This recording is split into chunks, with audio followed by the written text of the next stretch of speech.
Hello students and welcome back to channel Siraj Sheikh daily study. आज हम start करने जा रहे हैं नया टॉपिक, इसका नाम है स्कोप ऑफ इनकम। स्टार्ट करेंगे आज का क्लास।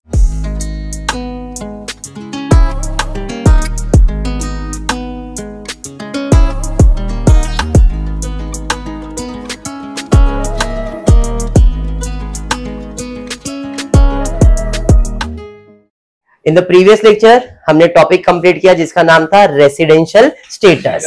आज हम उसी से आगे बढ़ रहे हैं, स्कोप ऑफ इनकम। अब ये scope of income once again, जैसे रेसिडेंशियल स्टेटस जो है वो 4-5 मार्क के लिए आएगा, वैसे ये भी आपको 4-5 मार्क के लिए आता है। आया तो नसीब, नहीं आया तो कुछ ऐसा हार्ड एंड फास्ट नहीं है।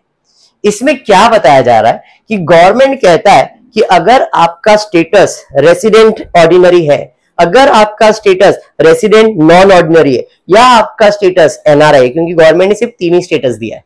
एक इंडिविजुअल का कितने स्टेटस है? 3। या तो आप ऑर्डिनरी रेसिडेंट हो सकते हो, या तो आप नॉन ऑर्डिनरी हो सकते हो, या तो आप एनआरआई हो सकते हो। बराबर है। और कोई भी स्टेटस है, आप इंडिया में ही हो, चाहे आप एनआरआई हो। जैसे आप प्रीवियस ईयर में आए थे, आपने 182 सेटिस्फाई नहीं किया, आपने 60 सेटिस्फाई, तो आपको नाम क्या दे दिया था? एनआरआई। लेकिन आप थे ना इंडिया में, बराबर है। तो गवर्नमेंट कहता है आप इंडिया में रहते हो, चाहे आपका कुछ भी स्टेटस है, आप इंडिया में रह रहे हो और आप कमा रहे हो, रह रहे हो और कमा रहे हो, तो टैक्स भरना पड़ेगा।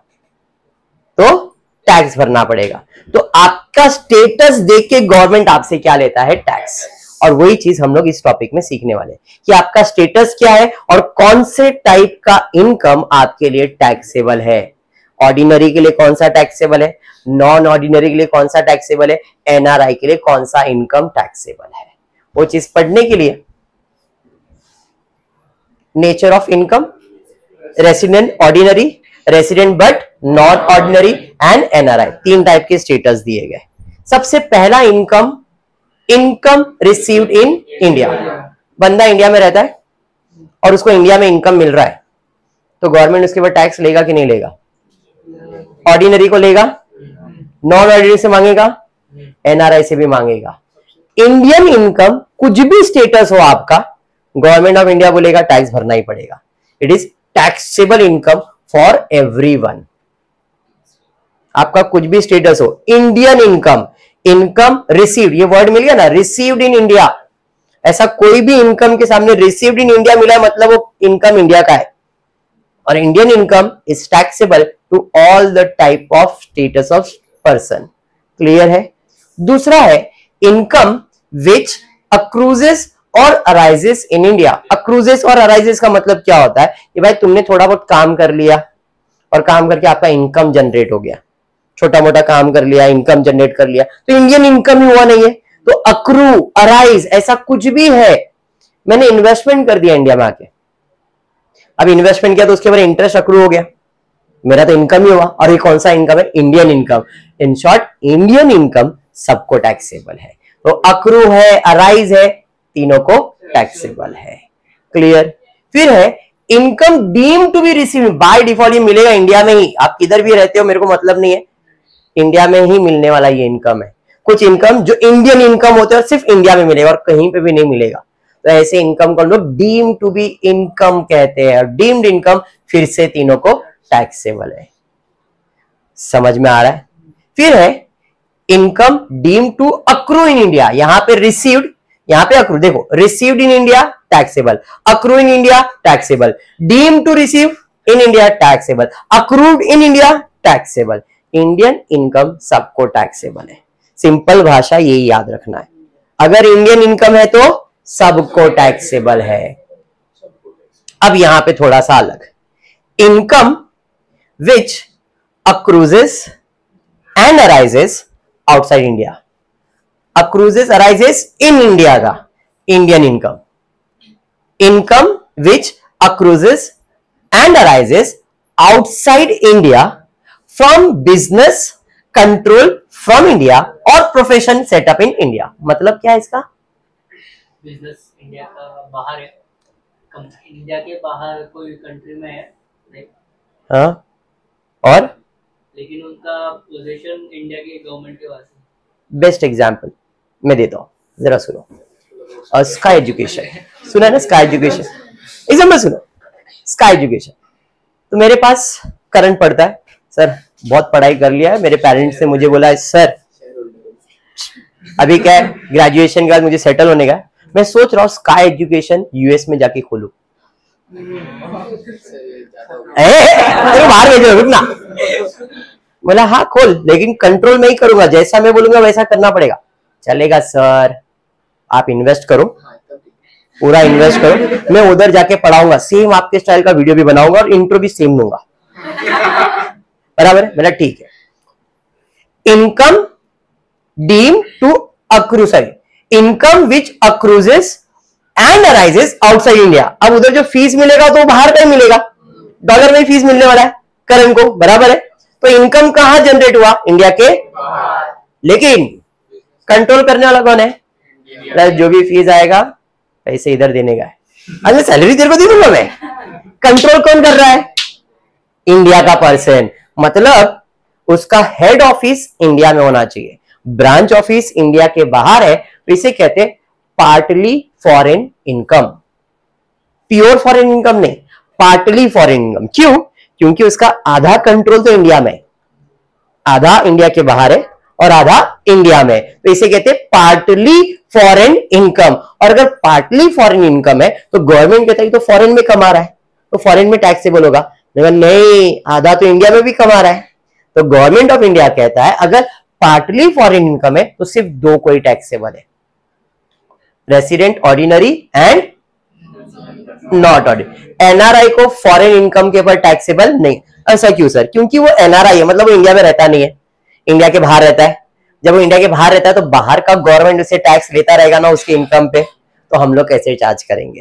तो फॉरेन इनकम के ऊपर एनआरआई को टैक्स नहीं भरना होता है, इंडियन इनकम के ऊपर एनआरआई को टैक्स भरना होता है। बात समझ में आया क्या? तो यहां पे पार्टली फॉरेन इनकम किसको टैक्सेबल है? दो को, एनआरआई को है क्या? नहीं। अंडरस्टूड? पक्का समझा? चलिए, एनी अदर इनकम विच अक्रूजेस और अराइजेस आउट ऑफ इंडिया। क्या मैं इसे कंट्रोल कर रहा हूं क्या? मतलब ये तो प्योर फॉरेन इनकम है, हाँ या नहीं? अब जब ये प्योर फॉरेन इनकम है, तुम्हारा स्टेटस ऑर्डिनरी है, तो तुम फॉरेन इनकम कैसे कमा रहे हो? इंडिया में रह के फॉरेन इनकम कमा रहे हो, चलो टैक्स भरो। किसको टैक्सेबल है? नॉन ऑर्डिनरी को नहीं है। क्यों? क्योंकि नॉन ऑर्डिनरी में हमने देखा था कि भाई वो रेसिडेंट तो है बट वो इंडिया में कम रहता है, हाँ या नहीं? 2 बार इंडिया का रेसिडेंट भी नहीं बना है, 730 दिन भी नहीं रुका है, मतलब वो कहीं ना कहीं थोड़ा टाइम तो बाहर भी रहता है। तो प्योर फॉरेन इनकम सिर्फ एक को टैक्सेबल है, बाकी दोनों को नॉन टैक्सेबल है। तो बाकी दोनों के लिए फॉरेन इनकम सिर्फ और सिर्फ किसको टैक्सेबल है? ऑर्डिनरी, और इन दोनों को क्या है? Non taxable. अभी इतना आप याद नहीं कर सकते, तो मैं सिंपल ट्रिक देता हूं याद करने का। इंडियन इनकम सबको टैक्सेबल, प्योर फॉरेन इनकम एक को टैक्सेबल, ऑर्डिनरी को, और पार्टली फॉरेन इनकम 2 को टैक्सेबल, ऑर्डिनरी। ये याद रहेगा पक्का? इंडियन इनकम गवर्नमेंट कहता है भाई इंडियन इनकम है, सबको टैक्स भरना है, आपका स्टेटस कुछ भी मेरे को मतलब नहीं है। फॉरेन इनकम है, प्योर फॉरेन इनकम है, खाली ऑर्डिनरी, भाई तू इंडिया में रह के फॉरेन इनकम क्यों कमा रहा है, चल टैक्स भर। और पार्टली फॉरेन इनकम है तो सिर्फ 2 को टैक्सेबल है। Point clear? पक्का? चलिए फिर सम की तरफ जाते हैं, स्टार्ट करें। टॉम एक ब्रिटिश सिटीजन है, टॉम एक ब्रिटिश सिटीजन है, had the following income during the year ended 31 मार्च 2024। 31 मार्च 2000 आपका प्रीवियस ईयर है, प्रीवियस ईयर में वो उसने इतने सारे इनकम जनरेट किया है। अपने को पूछा है compute his total income for the assessment year 23-24 if he is, अगर वो रेसिडेंट है तो कितना इनकम जनरेट किया और कितना टैक्सेबल है। ऑर्डिनरी सॉरी नॉन ऑर्डिनरी है, resident but non ordinary and NRI. यहां पे रेसिडेंट तो कौन सा रेसिडेंट रहेगा? ऑर्डिनरी। यहां पे रेसिडेंट नॉन ऑर्डिनरी, और मतलब तीनों स्टेटस दिया हुआ है। टेबल बनाया मैंने, name of the assessee mister Tom, आपका प्रीवियस ईयर क्या है 2023-24, आपका असेसमेंट ईयर क्या है 24-25। सीरियल नंबर डाल दिया, particular income, nature of income मतलब इंडियन इनकम, फॉरेन इनकम वो लिखना होता है, ordinary resident, non ordinary resident, NRI. Printing mistake है, आरओआर आएगा, आरएनओआर आएगा, एनआरआई आएगा। इधर पूरा क्वेश्चन लिख दिया मैंने, जो ये क्वेश्चन दिया है ये सब इधर लिख दिया है, देख लो। Income from house property in India, income from property in Rome, in interest on bank, ये सारी चीजें लिखी गई है। इधर नेचर ऑफ इनकम में बहुत सारी चीज अलग अलग लिखते लोग, अपने लिए अपन एक ही चीज लिखेंगे, Indian foreign, Indian foreign, Indian foreign, अपने को समझ में यही आने वाला है। तो नेचर ऑफ इनकम में अपन क्या लिखेंगे, Indian income, foreign income. Indian income है सबको टैक्स भरने का है, फॉरेन इनकम है एक को ही टैक्स भरना है, पार्टली फॉरेन इनकम है दो को टैक्स भरना है, और बाद में उसका टोटल लेने का, टॉपिक खत्म। समझा? आंसर आप लोग देने वाले, मुझे कुछ भी आता नहीं है। स्टार्ट कर दो। Income from property in India, property किधर है? तो ये तो इंडियन इनकम हुआ, तो नेचर ऑफ इनकम में क्या लिखने का? यहां पे ये लोग ने इतना बड़ा भाषा लिखा, no never, Indian income, Indian arising income है, नहीं कभी नहीं, इंडियन इनकम। इंडियन इनकम किसको टैक्सेबल है? मतलब 15,000 15,000 15,000 सबको आ जाएगा, आएगा ना? बस ये करने का है, ये टॉपिक इतना ही है। इसमें कुछ भी अगर मैंने ट्विस्ट लाया तो बोलना सर मत पढ़ाओ, बस हर सम ऐसे ही करने वाला हूं मैं, ठीक है? समझा तेरे को? Very good. तिलक आगे दिया है, इनकम फ्रॉम प्रॉपर्टी इन, कोई नहीं कुछ बोलेगा, भावेश पढ़ेगा, भावेश पढ़ बेटा। इनकम फ्रॉम प्रॉपर्टी इन, हाँ क्या लिखा है? रोम लिखा, रोम किधर है? बाहर, बस सही में, रोम इंडिया के बाहर है, तो प्रॉपर्टी किधर है? इंडिया के बाहर ना, रोम, रोम बाहर, तो ये कौन सा इनकम है? बाहर का इनकम, फॉरेन इनकम, और ये प्योर फॉरेन इनकम है। और प्योर फॉरेन इनकम से ना किसको टैक्सेबल है? ओनली वन, किसको? फॉरेन। नेचर ऑफ इनकम में क्या लिखने का? ये लोगों ने क्या भरता कुछ लिखा? अरे क्या बात है यार, सही लिखा है, फॉरेन इनकम। किसको टैक्सेबल है? सिर्फ ordinary, dash dash dash dash, बराबर है, डैश डैश लिखा। आगे बढ़ते, interest from bank account in India, Sangeeta बोलेगी, संगीता बोलेगी, संगीता बोलेगी, Sangeeta. Income from, sorry, interest from bank account in India, bank account किधर है? तो इंटरेस्ट किधर जनरेट होगा? भारत में, बराबर है। और भारत का इनकम किसको टैक्सेबल है? सबको। तो इधर क्या लिखने का? Indian income. ये लोग क्या लिखते हैं मालूम नहीं, इंडियन इनकम, सबको टैक्सेबल। 1200 मेरे को गड़बड़ लग रहा है, 1200 नहीं 12,000 रहेगा। आप टेक्स्ट बुक का क्वेश्चन रेफर करना, मैं कंसेप्ट एक्सप्लेन कर रहा हूं, मेरे को मालूम नहीं। अमाउंट ऊपर नीचे हो वो अपने जगह पे, कंसेप्ट समझो खाली, ठीक है?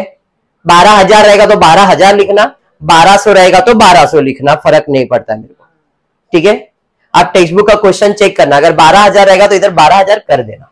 ये मत बोलना सर आपने इधर 1200 लिखा, हमारे टेक्स्ट बुक में 12। वीडियो में कमेंट करने वाले लोग उनको बता रहा हूं, बाकी आप लोगों को तो समझा दिया, बराबर है। सुमोना, सैमोना, जो भी है, सिमोना, अरे जो भी है यार, 1200 सही है, क्या बात है, वेरी गुड। कॉमा गलत जगह पे आ गया फिर।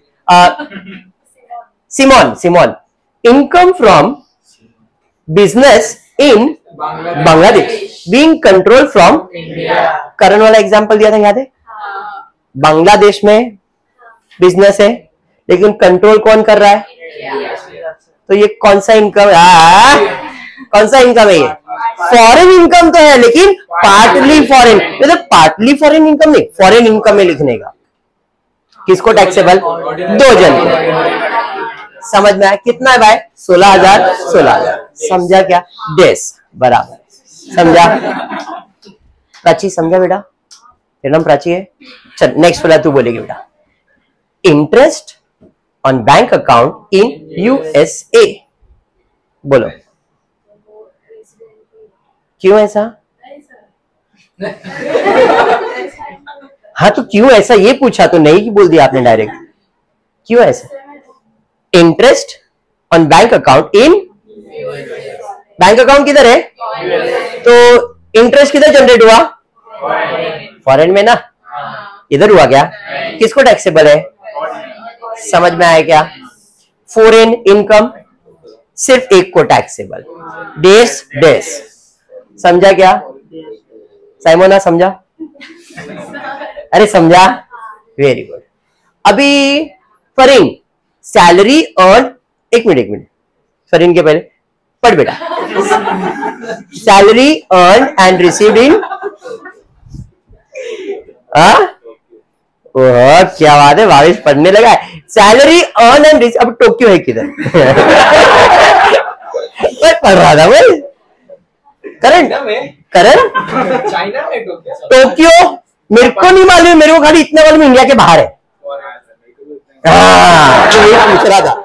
तो टोक्यो इंडिया के बाहर है, मतलब फॉरेन इनकम किसको टैक्सेबल है? किसको? ऑर्डिनरी। एक को याद रखना ऑर्डिनरी है, क्योंकि क्वेश्चन में ट्विस्ट क्या आएगा मालूम है क्या? बोलेगा compute income from ordinary resident, non ordinary, खाली एक भी पूछ सकता है। वो तीनों के तीनों नहीं पूछेगा, वो कहीं बोलेगा सिर्फ एक ही निकालो। तो अपने को ये समझ में आना चाहिए कि नॉन ऑर्डिनरी को कौन सा इनकम टैक्सेबल है, ऑर्डिनरी को कौन सा इनकम टैक्सेबल है, एनआरआई को कौन सा इनकम। एनआरआई के लिए इंडियन इनकम ही टैक्सेबल है, पार्टली हो और प्योर हो उसको टैक्सेबल नहीं है। समझ में आ रहा है कि नहीं? क्लियर? बाकी ऑर्डिनरी आया तो कुछ भी आया सब टैक्सेबल टैक्सेबल टैक्सेबल सब लिख देने का उसको। समझ में आया क्या? और इसको सिर्फ पार्टली फॉरेन इनकम, बाकी इंडियन इनकम तो टैक्सेबल ही है। डन? टॉपिक समझा मनीषा? Very good Manisha. उसके बाद क्या है? अरे बाकी नहीं है, टोक्यो फॉरेन इनकम सिर्फ और सिर्फ एक को टैक्सेबल, डैश डैश। चलो Manisha, income earn and received in London, किधर आया? ये फॉरेन में आया, किसको टैक्सेबल है? कौन? ऑर्डिनरी। समझ में आया? फिर है डिविडेंड फ्रॉम ब्रिटिश कंपनी, बोलो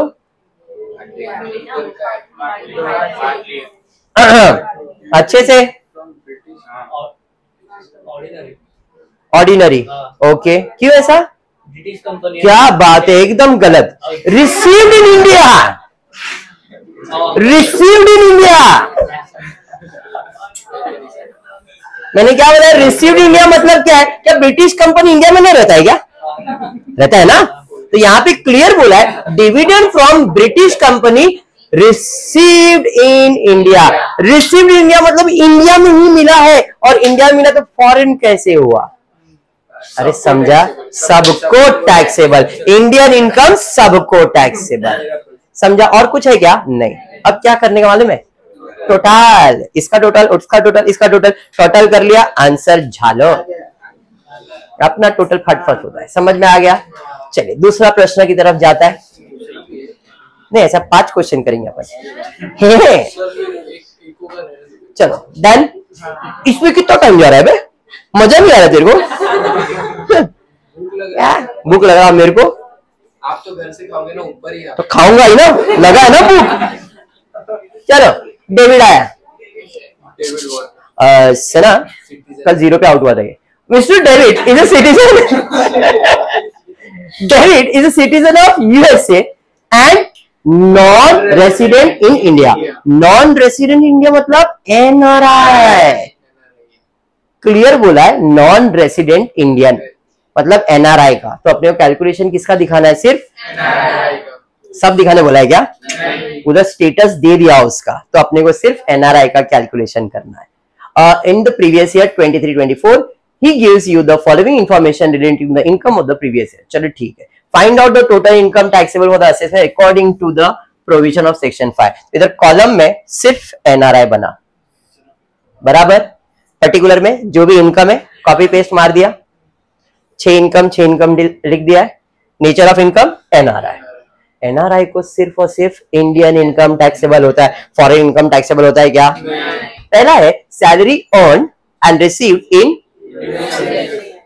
रिसीव्ड इन इंडिया ना sir, received in, salary from USA ना, सैलरी अर्न, उधर पे तो वही हाँ नीचे देख रहा था, salary earn and received in USA. तो सैलरी किधर का है? फॉरेन। इसको टैक्सेबल है क्या? समझा? समझा? Interest on debenture from Indian company received in India, मतलब इंडिया में कंपनी है, किसको टैक्सेबल है? क्या है ना? इंडियन इनकम सबको टैक्सेबल होता है। अरे समझा? Interest on bonds of the companies in Germany received in foreign income, क्या बोल रहे हैं ना, किसको टैक्सेबल? किसी को भी नहीं, बराबर, वेरी गुड। आगे, profession fees received in India, किसको टैक्सेबल है? एनआरआई को, यस, इंडियन इनकम टैक्सेबल है। समझ में आ रहा है क्या? फिर उसके बाद income from business in London control from India, Mumbai में कंट्रोल कर रहा है, फॉरेन इनकम है, किसको टैक्सेबल? खाली दो को, ऑर्डिनरी और एनआरआई को है क्या? क्यों? फॉरेन इनकम किसी को टैक्सेबल नहीं है। अरे समझा क्या सना? सना आगे बढ़ेंगे। Interest on bank account in account US में है, इंटरेस्ट यूएस में मिलेगा, इंडिया में मिलेगा क्या? फॉरेन इनकम किसको टैक्सेबल है? सिर्फ ऑर्डिनरी को, इसको नॉन टैक्सेबल। अभी टोटल 75 झाला सब। समझा क्या? क्या बाउंसर जा रहा है? क्योंकि इसके बाद से एक्चुअल टैक्स चालू होने वाला है। ये क्या करा रहे फिर? अरे ये मैं आपको कंसेप्ट बता रहा हूं, क्योंकि इसके बाद जो टैक्स होगा वो इंपॉर्टेंट है। ये सब ऑब्जेक्टिव टाइप्स के अंदर आ जाते, अगर आया तो बहुत अच्छा है नसीब। ठीक है, ठीक है, चलिए बढ़ेंगे नेक्स्ट क्वेश्चन की तरफ फटाफट। मिस स्नेहान, क्या है? संजलि, अरे गलती से ऐसे लिखेगा, अंजलि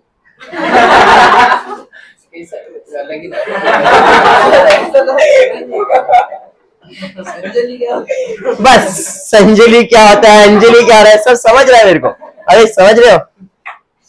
बीच, अंधेरा, सेल्फी। संजलि एक एस साइलेंट कर देता हूं। अंजलि एक इंडियन सिटीजन है। furnishes the following information of her income earned during the previous year.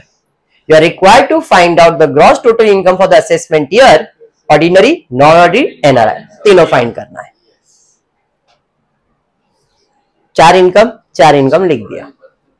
थोड़ा सा बंद करूं क्या? बस हश, सुकून। ये समझा? अभी professional fees received in India, तीनों को टैक्सेबल, इंडियन इनकम तीनों को टैक्सेबल।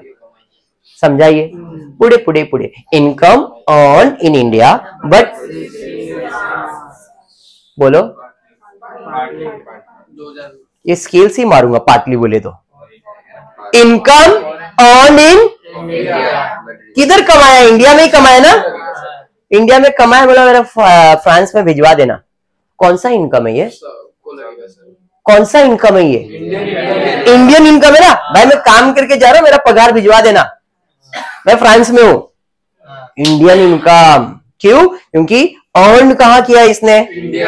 जब इनकम जनरेट हो गया इंडिया में, तो ये आपका इंडियन इनकम, और इंडियन इनकम सबको टैक्सेबल है। Very good. Dividend on shares of Indian cooperative bank received in Indian income तीनों को टैक्सेबल है। Salary earn and received in France, earn किधर किया? फ्रांस में, है ना? देख वैसा मैंने बोल के दिया बेटा, क्या है? देखा? France. Very good. Salary earn and received in France. समझ में आ रहा है? तो फ्रांस में आपको जब मिल रहा है तो इनकम फ्रांस का है, फ्रांस तो इंडिया के बाहर है, मतलब फॉरेन इनकम है। और किसको टैक्सेबल है? फॉर ऑर्डिनरी रेसिडेंट या ऑर्डिनरी। जब फ्रांस का एक्सेंट आ रहा है तो ऐसा निकालना पड़ता है। अभी क्या करेगा? टोटल करो महारथियों। जीत गया बेटा।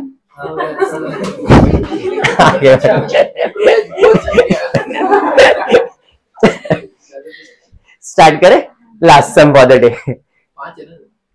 रहेगा तो और एक कर लेंगे, क्या है? Sandeep has earn the following income during the previous year ended 31 March 2023। Professional fees received in India. चलो पहले टेबल बना दो, क्या क्या फाइंड करना है? He is resident, ordinary, NRI. मतलब नॉन ऑर्डिनरी इल्ले, ऑर्डिनरी एंड एनआरआई। इल्ले I know Tamil, you know. Income लिख दिया, मैंने सिखाया, बेशरम, सबको पता वाले। आप बोलो इल्ले मतलब नो नो चलो ठीक है। Professional fees received in India for 3 months। Jeet, professional fees received in India मतलब इंडियन इनकम, सबको टैक्सेबल है। आपका कुछ भी स्टेटस हो, हमको टैक्स तो भरना ही पड़ेगा। इंडियन इनकम दोनों को टैक्सेबल, यहाँ पे तो दोनों को टैक्सेबल होगा। फिर payment received in UK for service rendered in India. UK में पैसा मिला, लेकिन सर्विस किधर दिया था? तो ये कौन सा इनकम हुआ? भाई मैं काम करके आया, यूके जा रहा हूं, पैसा दे देना। इसके पहले फ्रांस वाला, तो ये इंडियन इनकम है, और इंडियन इनकम सबको टैक्सेबल है। इंडियन इनकम सबको टैक्सेबल है। समझ में आया क्या? फिर income from business in Australia control from India. Karan Australia गया, सिराज सर इंडिया में कंट्रोल कर रहे, क्या है ये? Foreign income. किसको? हाँ, पार्टली फॉरेन इनकम। किसको टैक्सेबल है? ऑर्डिनरी और नॉन ऑर्डिनरी। यहां पे सिर्फ ऑर्डिनरी है, ऑर्डिनरी में आएगा। एनआरआई को आएगा क्या? समझाइए। Very good. Income from agriculture in Bangladesh. और एक पॉइंट याद रखना, अगर एग्रीकल्चर इंडिया का है तो उस इनकम के ऊपर इंडियन गवर्नमेंट टैक्स नहीं लेती है। अब तक जितने भी इनकम थे सब टैक्सेबल इनकम थे। 2 टाइप के इनकम होते हैं इंडिया में, एक होता है टैक्सेबल, एक होता है एग्जम्प्ट। कितने टाइप के इनकम? 2 टाइप के, एक टैक्सेबल इनकम और एक exempt income. What is exempt income? Exempt income मतलब आप जो भी इनकम कमा रहे हो, गवर्नमेंट बोलेगा इस पे टैक्स नहीं है बाबा, तू इंडिया का भला कर रहा है, टैक्स नहीं। जैसे एग्रीकल्चर इनकम इंडिया में आप कोई एग्रीकल्चर कर रहे हो, एग्रीकल्चर प्रोडक्ट बेच रहे हो, उससे इनकम जनरेट कर रहे हो, तो उस इनकम के ऊपर गवर्नमेंट आपसे टैक्स नहीं लेगा। लेकिन यहाँ पे जो एग्रीकल्चर वो इंडिया में है क्या? इंडिया का भला हो रहा है क्या? तो अपना भला कर रहा है, बराबर है। तो ये हमारे लिए क्या है? टैक्सेबल। और ये कौन सा है? इंडिया के बाहर का income, foreign income. Foreign income किसको टैक्सेबल होता है?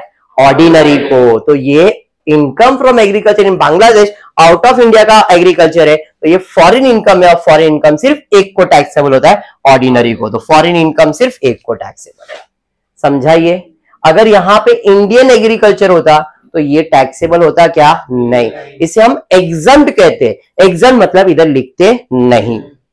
ओके, नेक्स्ट उसके बाद क्या है? Dividend from foreign company received in, dividend from foreign company received in company भी फॉरेन का, मिला भी फॉरेन में, फॉरेन इनकम किसको टैक्सेबल? ऑर्डिनरी को। समझ में आ गया? फिर क्या है? Amount brought into India out of past untaxed profit in USA. बोलिए बोलिए बोलिए बोलिए।